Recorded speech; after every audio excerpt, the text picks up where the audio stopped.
let's just jump right into today's explainer, because honestly, I want to immediately plunge you into a reality that, well, most of us completely take for granted. Imagine waking up tomorrow and your everyday world is suddenly turned up to an absolutely unbearable, impossible volume. Like every single sound is amplified, the lights are literally blinding, and the clothes on your back, they feel like rough sandpaper.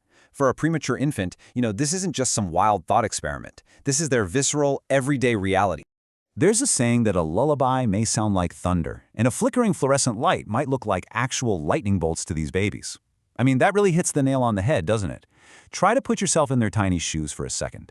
For these little ones, even the most gentle, everyday actions, like being lovingly rocked by a parent, can literally feel like a physical assault, and a sudden change in head position, to them it might feel like they're bungee jumping. It is an incredibly intense way to start life, and understanding exactly why this happens is absolutely crucial to helping them out. So what is actually going on here biologically? Well, it usually points to something called sensory processing disorder, or SPD.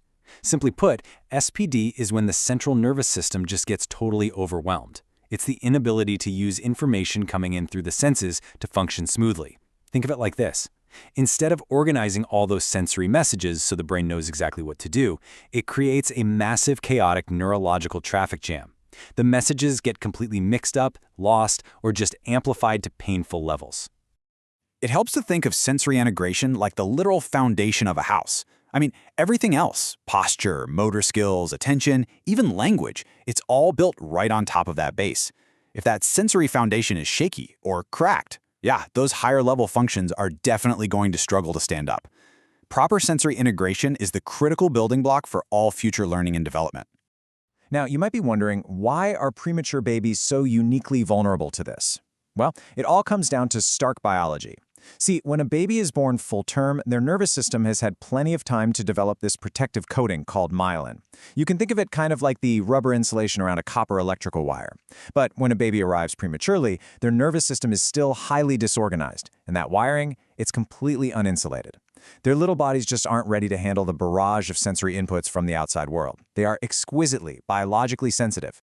Which brings us to this really heartbreaking paradox. To save these fragile, uninsulated lives, we have to place them in a neonatal intensive care unit. And look, the primary care teams do absolutely everything in their power to minimize stimulation, but by its very nature, the NICU is a sensory assault. The environment is just packed with loud, beeping equipment, bright overhead lights, a constantly bustling atmosphere, and, unfortunately, painful procedures like IV lines, blood sticks, and feeding tubes. It's absolutely life-saving, but it completely overloads their fragile systems. And here's the thing, this builds into a real long-term consequence. Those early painful sensory experiences in the NICU, they don't just magically fade away the moment the baby goes home. They actually become the infant's foundational sensory memories, and they often underlie what later shows up as sensory defensiveness. So for example, negative experiences with feeding tubes, ventilators, or suctioning can lead straight to oral defensiveness. Suddenly you've got a toddler who struggles terribly with feeding or taking a bottle, purely because their brain has linked that oral touch with those early painful interventions. Okay, but here's where we get to shift gears. We're moving from identifying the problem to empowering you, the caregiver. Knowing all of this, how can you actually tell if your baby is experiencing a sensory overload before it turns into a full-blown meltdown? Because, make no mistake, you are the absolute first line of defense here, and your observation skills are going to be your absolute best tool. So here's a little mental checklist you really should commit to memory. These are the physical cues your baby is giving you right before their immature parasympathetic nervous system hits tilt. Watch for subtle changes in skin color. Notice if they suddenly start hiccuping or yawning out of nowhere. They might not just be sleepy, they might actually be stressed. Also keep a close eye out for finger splaying, back arching, or if they just completely tune out and fall asleep to escape the noise.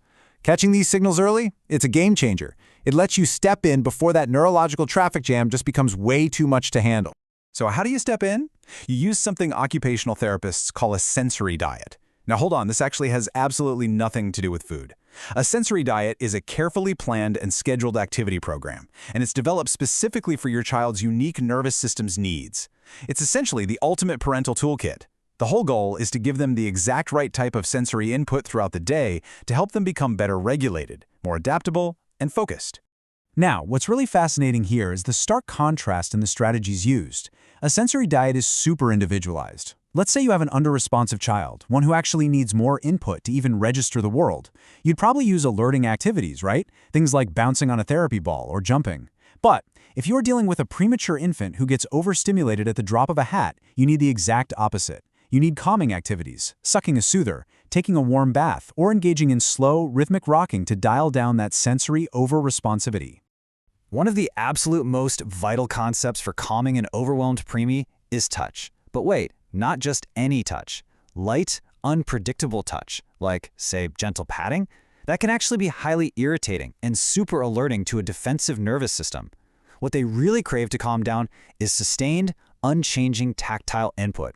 We're talking firm, whole-hand touch, tight swaddling, cuddling, and kangaroo care. That deep, predictable pressure, it sends a direct signal of safety right to their brain. Now, let's be real for a second. Even with the absolute best sensory diet in the world, meltdowns are going to happen. It's just a fact. When a child's system overloads, they completely lose self-control. So here's your step-by-step game plan.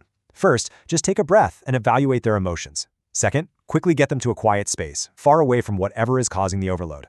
Third, provide absolute, unconditional reassurance. And fourth, and please, this is so critical, never, ever punish a sensory meltdown. They aren't acting out or misbehaving. Their nervous system is literally in crisis. You are their safe harbor. You're there to provide coping skills, not discipline. I really want to reassure you, you absolutely have the power to moderate the external world for your child. You control the lighting in your home. You can turn down background noise like the TV or loud music. You can build consistent, predictable routines and cut down on those jarring transitions throughout the day. By just breaking daily challenges into smaller, manageable pieces and ditching chaotic distractions, you are actively helping to heal and organize their nervous system. How amazing is that? Wow, we've covered a lot of ground in today's explainer, right? From the delicate, uninsulated wiring of a preemie's biology to the intense reality of the NICU, all the way to the practical tools you can use right in your own living room. So I want to leave you with this final empowering thought. Knowing how deeply and intensely your baby actually feels the world, how will you use these tools to become their ultimate sensory regulator?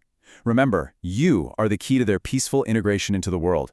Thanks so much for learning with me today, and I really hope this knowledge empowers your journey ahead.